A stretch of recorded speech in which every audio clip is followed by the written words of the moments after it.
지긋지긋하게 튀기라 놀림받았던 지강이 떠날 거면서 연수에게 제어장치는 왜? 보여줄게. 내가 어떤 사람인지. 어릴 적 그 연수처럼 여전히 눈먹는 천연수. 이래 연수야 나랑 잘래? 너의 처음이 나였으면 좋겠어. 한국인 아빠와 하프 혼혈 엄마 사이에 태어나 또래 아이들과 조금 다른 외모에 어릴 적부터 지긋지긋하게 튀기라 놀림받았던 지강이 거기다 집은 모텔에 아버지는 여전히 철이 없지. 20살이 된 강희는 고향을 떠나기로 마음먹는다. 떠날 거란 말에 연수는 다급히 달려오는데 연수야 나랑 잘래? 강희는 연수가 기함할 만한 제안을 한다. 내가 떠나고 나면 너도 다른 여자 만나서 사랑도 하고 섹스도 하고 그럴 거 아냐? 너의 처음이 나였으면 좋겠어. 내 반항에 동참하고 싶지 않아. 호기심도 반항심도 아니야. 그냥 처음은 제일 순수한 거니까. 서서히 다가가 입을 맞췄다가 떼며 연수의 의사를 묻는 강희.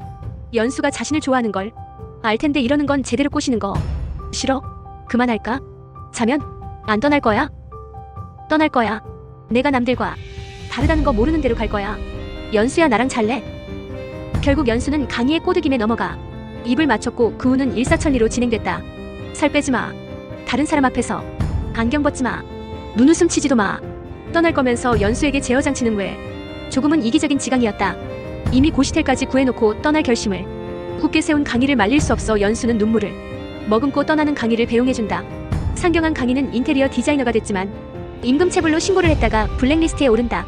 그래서 현장 잡부로 일하게 됐는데 성희롱을 일삼는 소장에 들이받았다가 또 잘렸다. 그런데 새로운 현장 책임자 황정구의 눈에 들어 디자이너로 다시 일해볼 생각이 없냔 제안을 받는다. 모먼트는 다를까요? 학력 제한 없다더니 4년제 아니라고 이력서도 안 받아주던데요. 그럼 모먼트가 아니라 나 황정구 믿고 와요.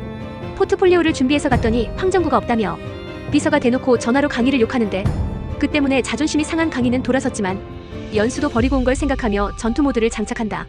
보여줄게. 내가 어떤 사람인지 어떤 디자이너인지. 역시나 비서의 거짓말인 걸 눈치채고 황정구 이사를 만나는데 성공한 강희.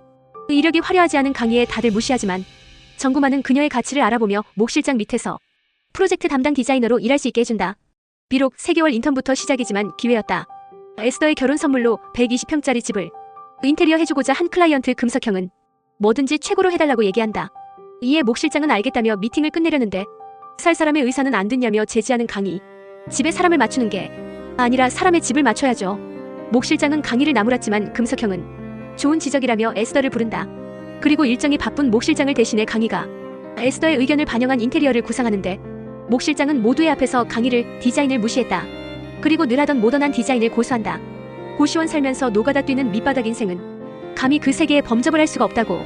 강희를 잘랐다는 목 실장에 황정구는 같이 PT라도 해달라는데 목 실장은 황정구도 무시하며 다시 한번 강희의 디자인을 깔아뭉갰다. 이 디자인은 비급이에요. 이사님이 데리고 온 지강이 자체가 어쩔 수 없는 비급 촌년이라고요. 내가 비급이면 실장님은 패급이죠. 남의 디자인 짜집기나 하는 패급. 많이 참는다 했더니 역시 성질 폭발한 강희는 떠나기 전 목 실장을 들이받는다. 너 해고야. 실장님이야말로 해고예요. 내 인생에서 완전히 아웃. 이따위로 후지게 살려고 넣어버린 거 아닌데. 팍팍한 서울살이 힘들 때면 늘 생각나는 연수. 힘들 때도 생각나는데 눈이 오면 함께 보낸 추억들에 연수가 또 떠오른다. 나랑 결혼해주라 강희야. 뭐래? 천연수 그거 알아? 첫눈 10번 먹으면 첫사랑이 이루어진대. 10번 먹었어. 이제 나랑 결혼해줄 거지. 으이구 바보 곰탱이. 그리워하는 건 강희뿐만이 아니었고 연수 또한 틈만 나면 서울에 올라가 강희를 우연이라도 만나고 싶어 할 만큼 그리워하고 있었다. 어릴 적 그 연수처럼 여전히 눈먹는 키읔키읔키읔키읔. 강희는 떠났지만 연수는 여전히 그 자리에서 그 모습 그대로 기다렸다. 살 뺀 거 빼고. 미치겠다. 눈만 오면 생각나네. 그러던 중 연수의 할아버지가 돌아가시고 장례식장에 온 사람들은 강희가 오니마니 하는 주제로 계속 떠드는데 다신 돌아오지 않겠다던 강희가 등장한다. 그리고 여전히 그녀를 따라다니는 튀기.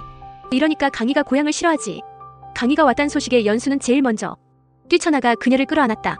살이 빠져버린 연수를 강희는 알아보지 못했지만 저기요 이것 좀 놔주세요. 강희야.